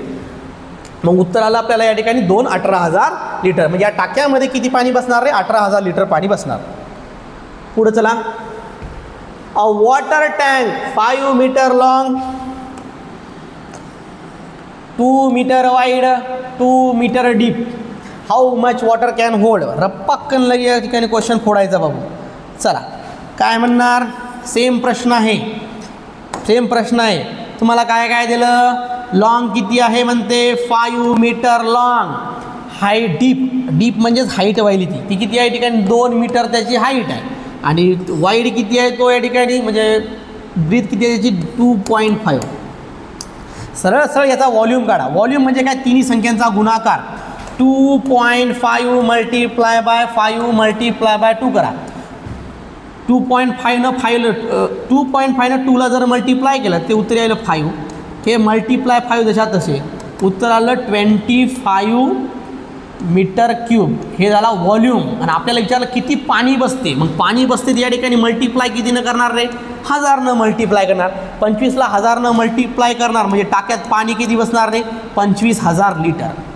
क्लिअर झालं, 25,000 लिटर. Option number 2. कार्यक्रम संपला. चला पुढं चला. अ टँक कॅन होल्ड, क्या बात आहे. तुम्हाला या ठिकाणी म्हणते की या टाक्यामध्ये, एका टाक्यामध्ये 12,000 लिटर पाणी बसायलं. क्या बात आहे, मस्त प्रश्न. उलटा प्रश्न विचारला. उलटा एक टाका आहे, या टाक्यामध्ये 12,000 लिटर पाणी ऑलरेडी बसते. पाणी आहे बसते म्हणते. याच्या बेसचा एरिया आहे म्हणते 6 मीटर स्क्वेअर. आता याचा बेस लक्षात घ्या, याचा बेस हा झाला, हा बेस. आता बेसमध्ये ही झाली लेंथ आणि ही झाली त्याच्यावाली ब्रीथ केलं किंवा वाईड म्हणा. आणि तुम्हाला काय म्हणते याची हाईट दिलेली आहे. काय काढायचं? हाईट. Find is height. याची हाईट काढायची आपल्याला. तर पहिले लक्षात घ्या याच्यामध्ये किती पाणी बसते ते दिलेलं आहे. 12,000 लिटर पाणी बसते. पण मला पहिले याच्यामध्ये व्हॉल्यूममध्ये याला लिटरला कन्वर्ट करायचं व्हॉल्यूममध्ये. तर व्हॉल्यूममध्ये कन्वर्ट करताना मी काय करणार, याला 1000ने डिवाईड करणार. 12,000ला जर 1000ने डिवाईड केलं तर उत्तर यायला व्हॉल्यूम यायला 12 मीटर क्यूब. हे झालं त्याचा व्हॉल्यूम. मग आपल्याला व्हॉल्यूमचा फॉर्म्युला काय रे? Length into breadth into height. तर आपल्याला ऑलरेडी सरफेसचा एरिया दिलेला आहे. म्हणजे या ठिकाणी लेंथ आणि ब्रीथचा जो प्रॉडक्ट करून जी व्हॅल्यू मिळते ती ऑलरेडी दिलेली आहे. आणि या ठिकाणी व्हॉल्यूमसुद्धा मिळालेला आहे 12 मीटर क्यूब. हा व्हॉल्यूम झाला. लेंथ आणि ब्रीथची प्रॉडक्टची व्हॅल्यू किती आलेली? 6 मीटर क्यूब, मीटर स्क्वेअर. आणि मल्टिप्लाय बाय हाईट. तर सहसा हाईटला इकडे पाठवा. 12 अपॉन मीटरचा क्यूब या ठिकाणी राहणार 6 मीटरचा स्क्वेअर. या स्क्वेअरने ज्याला 2 खाली 1 ठेवला म्हणजे 6 2 12, 2 मीटर ही झाली आपली हाईट. रिवर्स गिअर मारला भाऊ. दिलेल्या लिटरला डिवाइड बाय 1000 केलं तर आपल्याला व्हॉल्यूम मिळालं. आणि व्हॉल्यूममधले आपल्याला बेसचा एरिया दिला होता, आपल्याला हाईट काढायची होती. तर परफेक्ट क्वेश्चन, जबरदस्त प्रश्न. The volume of a cuboid. Volume दिलेला आहे 24 metre cube. If its length and breadth are 4 metre and 3 metre, find is height. तुम्हाला सेम प्रश्न घ्या. व्हॉल्यूम दिला, length into breadth into height ना मिळणार. त्याच्यामध्ये तुम्हाला या ठिकाणी काय दिलेली आहे? लेंथ दिलेली आहे. पहिले व्हॉल्यूम दिला 24 लिहून टाका. लेंथ दिली त्याची 4 मीटर. ब्रीथ दिली तुम्हाला 3 मीटर. तुम्हाला हाईट काढायची या जागी जसा तसा. हे होणार 24 बरोबर 4 त्रिक 12 गुणिला हाईट. 12ला इकडे पाठवा. 24 भागीला 12 म्हणजे या ठिकाणी हाईट. 12 2 24 म्हणजे या ठिकाणी 2 मीटर ही काय झाली आपली हाईट. ऑप्शन नंबर या ठिकाणी 1. क्लिअर झालं. फॉर्म्युले जबरदस्त पाठ पाहिजे, तुमची प्रॅक्टिस पाहिजे, त्याच्याशिवाय हे प्रश्न तुम्हाला जमणार नाही. चला. A tank of 4 metre 2.5 metre 2 metre okay is half. हे टँक बाय हे झाली समजा लेंथ ब्रीथ आणि हाईट. ओके ती हाफ अर्धी भरलेली आहे म्हणते. Find the amount of water in a litre. तर त्या टाकीला, ती टाकी अर्धी भरली आहे, त्या टाकीमध्ये पाणी किती आहे. तुम्हाला पहिले काय करावं लागेल? व्हॉल्यूम काढायला लागेल तिघांचा गुणाकार. म्हणजे 4 मल्टिप्लाय बाय 2.5 मल्टिप्लाय बाय 2. तर 4 मल्टिप्लाय बाय 2.5 ने 2ला मल्टिप्लाय केलं तर आलं 5. तर उत्तर यायचं आलं 20 मीटर क्यूब. ओके हा झाला व्हॉल्यूम. आणि या व्हॉल्यूमला जर मी 1000नं मल्टिप्लाय केलं तर ते होणार या ठिकाणी 20,000 लिटर. ओके तर त्याच्यामध्ये 20,000 लिटर पाणी बसते. 20,000 लिटर पाणी बसणार. मग 20,000 लिटर पाणी भरायला त्याचं म्हणणं ही टाकी फक्त अर्धीच भरलेली आहे बा. तर त्या टाकीचं पूर्ण कॅपॅसिटी किती यायची? 20,000. ते पाणी अर्धच भरलेलं आहे. मग अर्ध भरलेला म्हणजे हाफ किती होणार? या ठिकाणी 10,000. म्हणजे या हाफ जर पाहिलं तर टाक्यामध्ये पाणी 10,000 लिटर भरून आहे. किती हजार लिटर आहे? 10,000 लिटर भरलेलं आहे. क्वेश्चन परफेक्ट मॅच करायचा बाबू. चला क्या बात आहे. डिव्हिजन ऑफ अ पॉलिनॉमियल 2022 मध्ये आलेला प्रश्न आहे. जबरदस्त प्रश्न आहे. व्यवस्थित लक्ष द्या. हा प्रश्न सांगतो. एक प्रश्न हमखास तुम्हाला पेपरमध्ये असतो म्हणजे असतो. चला तर सुरुवातीला लक्षात घ्या की हे ज्याला डिवाइड करतो त्याला म्हणायचं डिव्हिडर. ज्याने डिवाइड केलं त्याला म्हणायचं डिवायझर. लक्षात घ्यायचं. पहिले मांडणी करून घेणार मी इथं. x² + 17 x + 70. ओके डिवायझर काय आपला x + 10. मी सांगतो त्या स्टेप लक्षात घ्या. सुरुवातीला काय करायचं? जो आपला डिवायझर आहे तो पहिले ध्यानात घ्या. या डिवायझरमधला सगळ्यात लेफ्ट हँड साईडची टर्म कोणती आहे? x. आणि या डिव्हिडरमध्ये सगळ्यात अलीकडली टर्म कोणती आहे? x². तर काय करायचं? सगळ्यात अलीकडची टर्म डिव्हिडंडमधली सगळ्यात अलीकडची टर्म उचलायची आणि त्याला या डिवायझरच्या सगळ्यात लेफ्ट हँड साईडच्या टर्मने डिवाइड करायचं. पहिले काय होणार, मी एक्स स्क्वेअर घेतो याच्यामधला, त्याला डिवाइड करतो या एक्सनं, या एक्सने त्याला एक्स खाऊन टाकला, शिल्लक ठेवला एक्स, तो इथं लिहिला. या एक्सनं याला मल्टिप्लाय, एक्सनं एक्सला मल्टिप्लाय केलं झाला एक्सचा स्क्वेअर, प्लस या एक्सनं 10ला मल्टिप्लाय केलं त्याला 10x. आता करायची इथं वजाबाकी. ही संख्या निगेटिव्ह झाली, ही संख्या निगेटिव्ह झाली. आता एक्स स्क्वेअरमधून एक्स स्क्वेअर गेला, काही शिल्लक नाही राहिलं. 17x मधून 10x गेली, राहिली या ठिकाणी 17x मधून 10x गेली, राहिली या ठिकाणी 7x प्लस 70 जशा तसे खाली उचलून ठेवा. आता एकदम अलीकडे टर्म उचला. कोणती टर्म आहे, 7x. 7xला डिवाइड कशाने करणार, या डिवायझरमधल्या लेफ्ट हँड साईडच्या एक्सने. एक्सनं एक्सला खाऊन टाकलं, शिल्लक राहिला फक्त 7. पॉझिटिव्ह आहे, या ठिकाणी +7 आला. +7 आपल्याला काय विचारलं, ओके +7 आला. मग या +7 याला मल्टिप्लाय, 7नं एक्सला मल्टिप्लाय केलं 7x, प्लस 7नं 10ला मल्टिप्लाय केलं 70.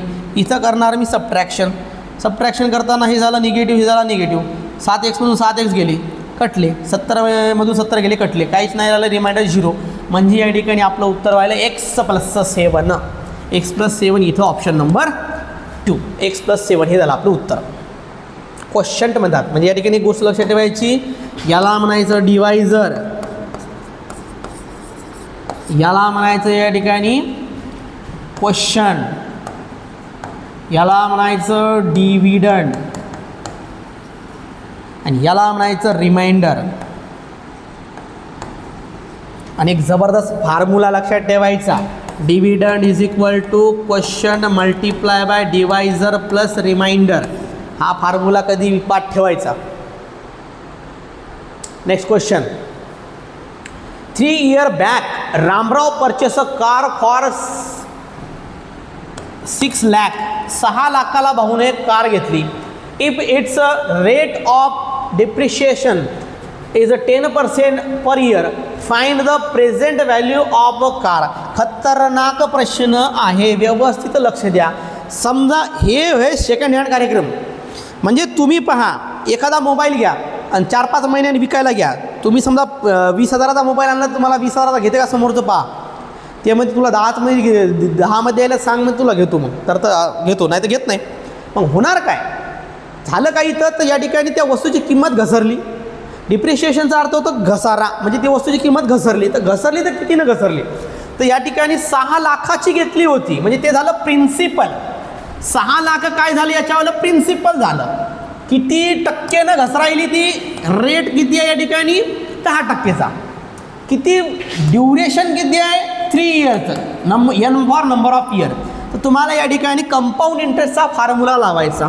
मग या ठिकाणी A is equal to principal in bracket 1, इथं मायनसचं साईन लावायचं कारण घसारा व्हायला, R/100, त्याचा पॉवर येणार या ठिकाणी N for number of year.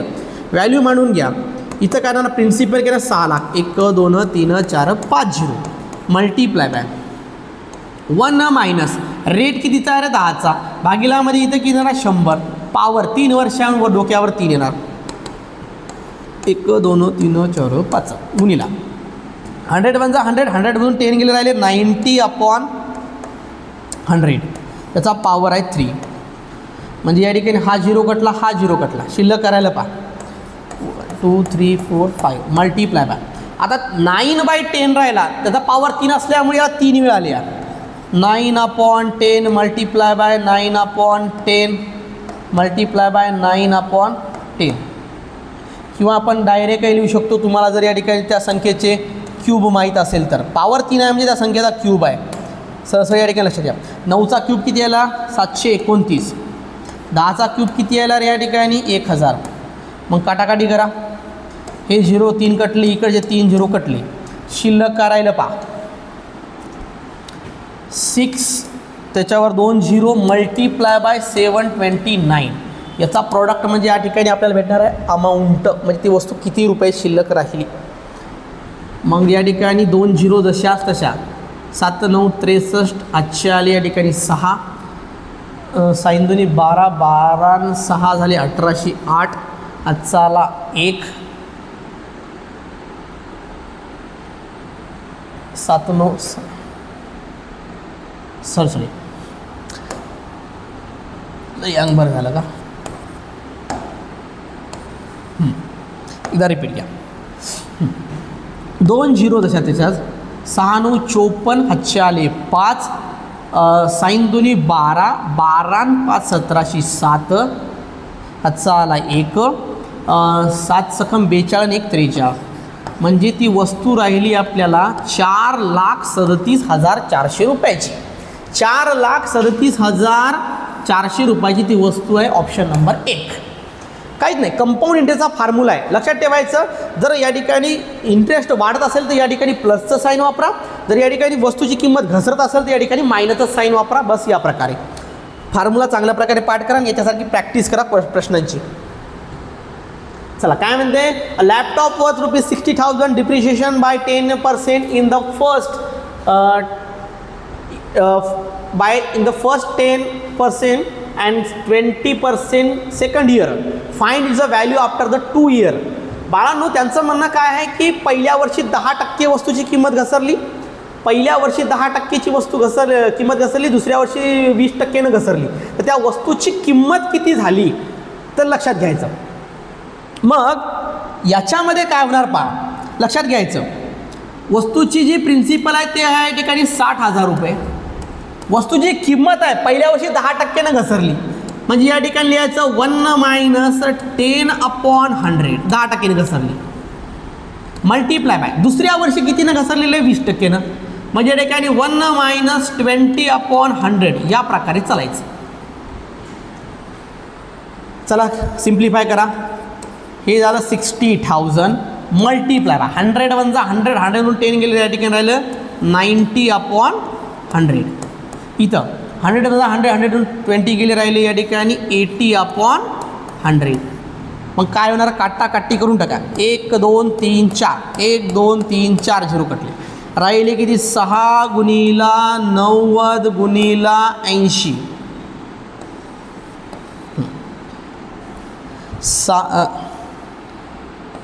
8 9 72 हे 6 × 72, त्याच्यावर हे 2 0 जशास तशी शिल्लक काय राहिलं, ते 2 0 जशास तसे द्या.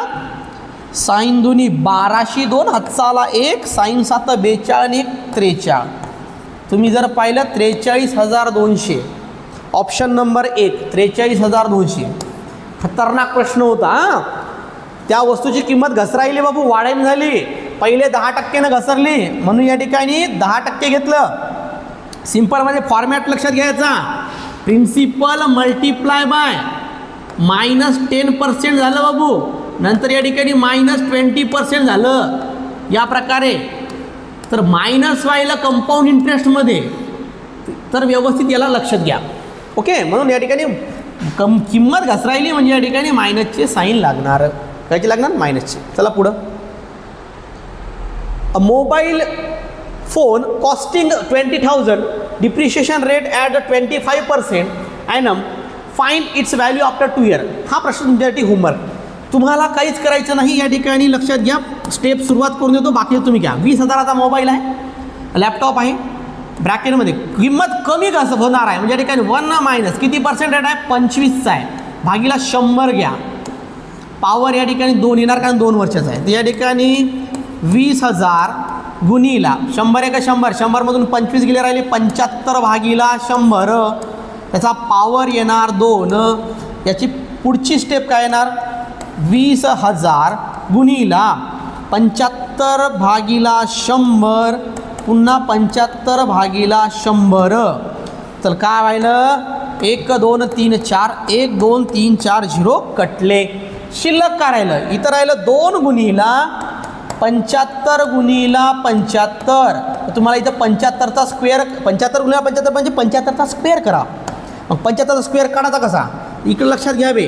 तुम्हाला 75चा स्क्वेअर काढायचा. इथं काय आहे, युनिट प्लेसवर 5 आहे. मग युनिट प्लेसवर 5 आहे म्हणल्यावर काय लिहायचं, सहज 25 लिहा. उरला काय इथं 7. 1 2 म्हणत गेलं 7च्या नंतर कोणतं असतं, 8 येत असते. 7 × 8 = 56. हे झाला 75चा स्क्वेअर आणि त्याची करायची आपल्याला डबल, म्हणजे या ठिकाणी 2 × 5625. म्हणजे उत्तर येणार 2 5 10 0 1 कॅरी. 2 2 जा 4 आणि 1 झाला 5, नंतर 2 6 जा 12, नंतर 2 5 जा 10,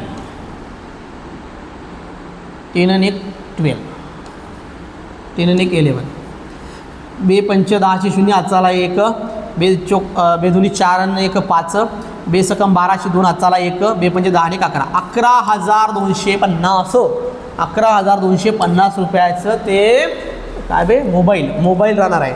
चला पुढं. क्या बात आहे. 2022 मध्ये आलेला प्रश्न आहे हा. याला म्हणायचं भाऊ क्यूब, याला काय म्हणायचं क्यूब. याच्या सगळ्या साईड सगळे एज हे सारखे आहेत. कसे आहेत? सारखे आहेत. मग याचे सगळे क्यूबचे एज सारखे आहेत, सगळे म्हणजे या ठिकाणी सरफेस सारखे आहेत.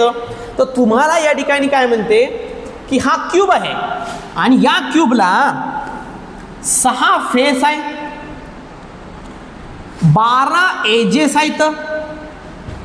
तुम्हाला वर्टेक्स काढायचे आहे. तर या ठिकाणी एक फॉर्म्युला सांगतो, युक्लियरचा फॉर्म्युला म्हणतात. या युक्लियरचा फॉर्म्युला जर पाहिलं तर एक फॉर्म्युला लक्षात ठेवा, vertex minus edge plus faces, उत्तर 2 यायला पाहिजे. म्हणजे वर्टेक्स मधून एज मायनस करायचे आणि त्याच्यामध्ये फेस ॲड करायचे, उत्तर 2 यायला पाहिजे. मग या ठिकाणी काय होणार, आपल्याला काय काय दिलेलं बघा, फेस दिले म्हणजे या ठिकाणी वर्टेक्स काढायचे आहे जशा तसं, मायनस एज किती आहे म्हणते या ठिकाणी 12, प्लस फेस किती आहे म्हणते या ठिकाणी 6, उत्तर 2 येते का पहा. 2च्या इक्वल ठेवायचं म्हणजे व्ही हे प्लस मायनस काय होणार मायनस, या ठिकाणी -6 बरोबर या ठिकाणी किती आहे 2, या 6ला पलीकडे टाका, व्ही बरोबर 2, -6ची इकडं +6 म्हणजे व्हीची व्हॅल्यू किती येणार या ठिकाणी 8. वर्टेक्स 8 आहे का चेक करा, ऑप्शन नंबर 3. तुम्ही डायरेक्ट ऑब्झर्वेशनसुद्धा बघू शकता. वर्टेक्स म्हणजे काय, जिथं 3 बाजू या क्यूबच्या 3 साईड मी मॅच करतात, एकमेकाला मिसळतात. 1 हे 2 हे 3 4, इथं हे खाली 5 हा 6 हा 7 आणि 8, हा झाला 8 वर्टेक्स. त्यानंतर ही 1 2 3 4 वरच्या 4 एज, खालचे 1 2 3 4 एज झाले, 8 उभे 1 2 3 4, 8 आणि 4 12 एज झाले. आणि सरफेस हे वरचा 1 याच्या खालचा 1, इकडचा 1 2 3, इकडचा 1 4, अलीकडे 1 पलीकडे 1 6 सरफेस. या प्रकारे हा फॉर्म्युला लक्षात ठेवायचा कुठली डायग्राम टॅली करताना. चला, एक क्युबॉइड आहे, आताच बघितलं पाण्याच्या टाकीचा प्रश्न. 6 फेस आहे म्हणते, 8 वर्टेक्स आहे म्हणते, नंबर ऑफ एज काढा. फॉर्म्युला आता दिला होता तुम्हाला, vertex minus edge plus face is equal to 2 यायला पाहिजे. युक्लियरचा फॉर्म्युला पाठच ठेवायचा. मग वर्टेक्स किती आहे, वर्टेक्स 8 आहे, मायनस एज दिले का नाही, एज काढायचे, ईची व्हॅल्यू जशा तशी. फेस किती आहे म्हणजे 6 बरोबर 2.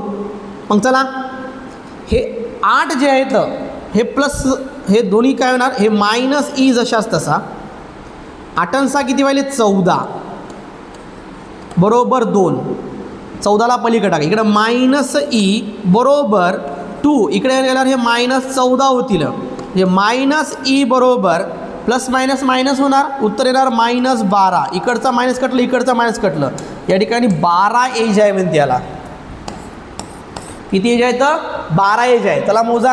आता सांगितलं जेवढे क्यूबला असतात तेवढे 1 2 3 4, खालचे 1 2 3 4 झाले 8, उभे 9 10 11 आणि 12, या प्रकारे 12 एज आहे. यालासुद्धा या ठिकाणी 12 एज असतात, 6 सरफेस असतात आणि या ठिकाणी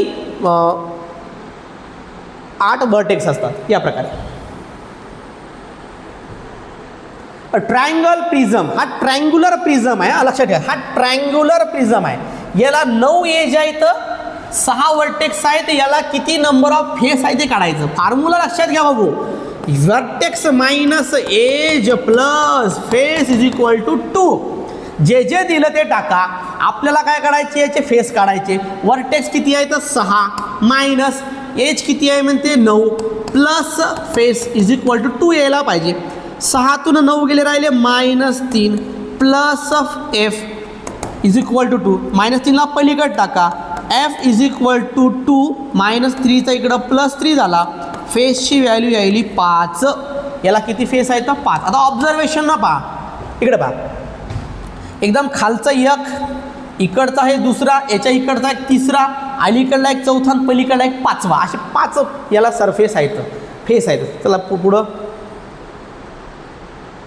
आता तुम्हाला याला 5 फेस आहे म्हणते, 5 वर्टेक्स आहे म्हणते, याला एज काढा. याचं उत्तर तुम्ही मला कमेंटमध्ये करायचं, कमेंटमध्ये देणार. फॉर्म्युला तुम्हाला माहीत आहे, कमेंटमध्ये याचं उत्तर फेकून मारायचं. क्या इथं कोण आला? Happy birthday to you. बाळांनो, तुम्हाला या ठिकाणी हॅपी बर्थडेचा कोण आलेला आहे? काय म्हणते या ठिकाणी? याला काय काय म्हणते? तर याला पहिले लक्षात घ्या, या ठिकाणी याला एक सरफेस आहे, तो झाला खालचा फ्लॅट सरफेस आहे, फ्लॅट सरफेस आहे. आणि याला हे एक सरफेस आहे, ते म्हणजे कर सरफेस आहे. किती आहे म्हणजे याला किती सरफेस आहे? तर 2 सरफेस आहे. आणि याला वर्टेक्स किती आहे? याला वर्टेक्स 1 आहे, ही इथं. म्हणजेच तुम्ही जर पाहिलं याला एज नाही, हां, तर म्हणजे 2 फेस आहे, एक एज आहे आणि एक वर्टेक्स आहे. म्हणजे या ठिकाणी ऑप्शन नंबर 1. कोणला काय काय असतात? एक फ्लॅट सरफेस, एक कर सरफेस आणि एक वर्टेक्स, वरचं टोक, शेंडी. Next, a cube each vertex join, म्हणजे a cube each vertex join how many edges. म्हणजे या ठिकाणी एज म्हणजे हे कोपरा, याचं म्हणणं ते कोपरा तयार व्हायला क्यूबचा, ते जॉईन करताना किती एजेस भेटायले याला, म्हणजे किती कोपरे. हा एक काठ, हा दुसरा आणि तिसरा, म्हणजे याचे हे 1 2 आणि 3, म्हणजे हे जेव्हा 3 एज एकमेकांना भिडतील तेव्हा एक काय तयार झाला? वर्टेक्स तयार झाला. हे लक्षात ठेवायचं, जेव्हा 3 एज एकमेकाला भिडतील तेव्हा या ठिकाणी एक वर्टेक्स तयार होणार. पुढं, अ सिलेंडर हॅज, हे पिठाचा डबा आहे. या सिलेंडरला या ठिकाणी ऑब्झर्व करा, हे खालचा एक फ्लॅट सरफेस झाला, हा वरचा एक फ्लॅट सरफेस झाला आणि हा एक कर सरफेस झाला. 2 flat surface, 1 curved surface. Clear झालं? याला एज नाही आहे. Option number 2, option number 2. Option 1 curved surface आणि 1 फ्लॅट नाही, 2 आहेत. ऑप्शन नंबर 1 होणार नाही. 2 curved surface and 1 flat surface नाही, 2 कर नाही, एकच आहे. 3 फ्लॅट सरफेस. ऑप्शन नंबर 2 बरोबर आहे. पुढे चला. हां, युक्लिअरचा फॉर्म्युला कोणता आहे? आता सांगितलं, वर्टेक्समधून एज मायनस करा, त्याच्यामध्ये तुम्ही फेसेसला ॲड करा, उत्तर किती पाहिजे? 2. ऑप्शन नंबर 3 वालं बरोबर फॉर्म्युला आला. लक्षात ठेवा, याच फॉर्म्युल्यावर बरोबर खेळलो आपण आज. पुढचा स्पियर आहे बा, स्पियर, लाडू, फुटबॉल, भरीव गोल. चला, याच्यामध्ये काय आहे? याच्यामध्ये सरळ सरळ एकच फेस आहे त्याला, बाकी तर काहीच नाही. याला फक्त एक पूर्ण कर सरफेस आहे, पूर्ण याचा एक फेस आहे, ते बी करवाला. ना याला एज आहे ना याला वर्टेक्स आहे. ऑप्शन नंबर 1, याला वर्टेक्स आणि एज नाही आहे, फक्त एक कर सरफेस आहे. कशाला? स्पियरला, स्पियरला, भरीव गोल. ओके, पुढं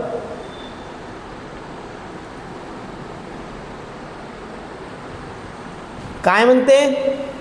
अ सॉलिड, याला या ठिकाणी 5 फेस आहे म्हणते, 9 एज आहे म्हणते आणि 6 वर्टेक्स आहे म्हणते.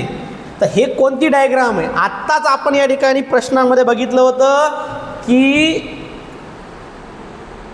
हा जो आहे हा ट्रायंग्युलर प्रिझम आहे. कोणता प्रिझम आहे? ट्रायंग्युलर. हे पहा, हे प्रश्न घेतला, triangular prism has, same diagram आहे. तर या ठिकाणी या ट्रायंग्युलर प्रिझमला किती असतात? 9 एज असतात, 6 वर्टेक्स असतात आणि 5 फेस असतात ट्रायंग्युलर प्रिझमला. क्लिअर झालं? आपलं उत्तर हे होणार ट्रायंग्युलर प्रिझम. क्लिअर झालं? पुढं, find the area of equilateral triangle. Equilateral ट्रायंगलचा आपल्याला एरिया काढायचा आहे. इक्वेलेटर ट्रायंगलचा एरिया काढताना लक्षात घ्यायचं तुम्हाला, इक्वेलेटर ट्रायंगल म्हणजे काय? ज्याच्या 3ही साईड सेम आहेत, 3ही अँगल सेम आहेत. मग याचा फॉर्म्युला होता एरियाचा √3/2 multiply by side, multiply by side.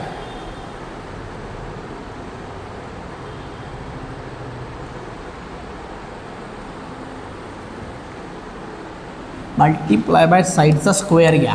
Okay, मग या ठिकाणी √3/2 मल्टिप्लाय बाय साईड किती आहे 10, म्हणजे या ठिकाणी 10चा स्क्वेअर येईल. ओके, मग √3/2 मल्टिप्लाय बाय 10चा स्क्वेअर आला 100. हे 2 1 जा 2 न याला डिवाईड केलं तर हाफ झाले 50, म्हणजे या ठिकाणी 50 √3 या प्रकारचं आपला आन्सर पाहिजे. √3/2 मल्टिप्लाय बाय साईड स्क्वेअर. आता तुम्ही जर ऑप्शनमध्ये गेलात तर इथं थोडासा प्रिंट मिस्टेक आला आहे.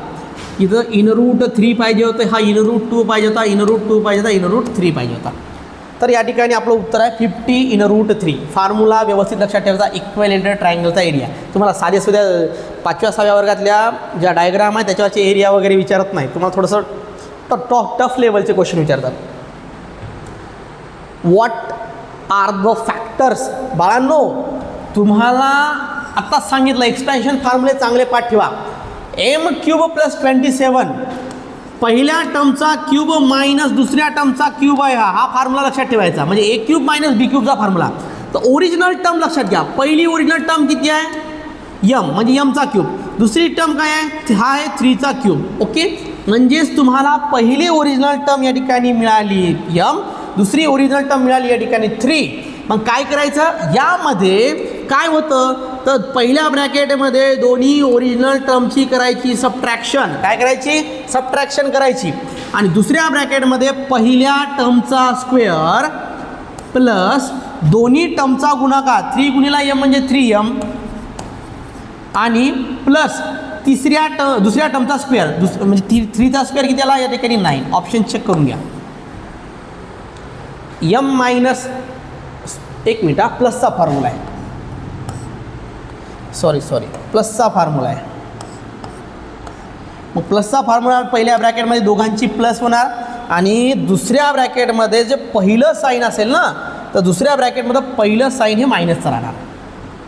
म्हणजे पहिल्या ब्रॅकेटमध्ये दोन्ही टर्मची बेरीज करा, दुसऱ्या ब्रॅकेटमध्ये पहिल्या टर्मचा स्क्वेअर मायनस दोन्ही टर्मचा गुणाकार म्हणजे 3m आणि प्लस दुसऱ्या टर्मचा स्क्वेअर म्हणजे 3चा स्क्वेअर या ठिकाणी 9. उत्तर पाहिजे m + 3 m² - 3m. Option number 3. दोन्ही टर्मची बेरीज आहे. इथं पहिल्या टर्मचा स्क्वेअर मायनस 3m दोघांचा गुणाकार आणि या ठिकाणी दुसऱ्या टर्मचा स्क्वेअर. Option number 3. क्लिअर. हा फॉर्म्युला लक्षात ठेवायचा. हे वय a³ + b³ फॉर्म्युला तो असेल a + b a² - ab + b². दुसरा फॉर्म्युला आहे हे लक्षात ठेवा a³ - b³ ते येणार a - b. इथं होणार a² + ab + b². या प्रकारे हे दोन्ही फॉर्म्युले चांगले पाठ ठेवायचे. पुढचा प्रश्न क्या बात आहे, IMP प्रश्न आहे का. चला काय म्हणते तुम्हाला, या पूर्ण याचा एरिया काढायचा आहे. मग एरिया काढताना ज्या 2 डायग्राम लपलेले आहेत, 2 डायग्राम लपलेले इथं पहा. इथं पहा, पहिले हा स्क्वेअर आहे. तर तुम्हाला या स्क्वेअरची ही साईड 60 मीटर असेल तर ही सुद्धा 60 मीटर असेल, ही सुद्धा 60 मीटर असेल, ही सुद्धा 60 मीटर आहे, 60 तर इथं 60 येणार. हा ट्रायंगल आहे. इथं राईट अँगल झाला म्हणजे खाली सुद्धा कोणता असेल राईट अँगल. तुम्ही जर पाहिलं तर ही साईड त्याची, ही बाजू त्याची 60 आहे, ही 61 आहे, हा हायपोटेन्यूस आहे त्याचा. तुम्हाला ही साईड माहीत पाहिजे. एरिया ऑफ ट्रायंगल काढताना तुम्हाला 1/2 into base into half of base into height. तर तुम्हाला या ठिकाणी याचा बेस माहीत नाही. तर तुम्हाला या ठिकाणी गोष्ट सांगतो, पायथागोरसचे ट्रिपलेट चांगल्या प्रकारे पाठ ठेवा. ट्रिपलेट म्हणजे या ठिकाणी 3 4 5 म्हणजे मोठी जी बाजू असते ती हायपोटेन्यूस असते. याची डबल केली तर होते 6 8 10 पहिले ट्रिपलेटचा कंडिशन. दुसरी होते 5 12 13.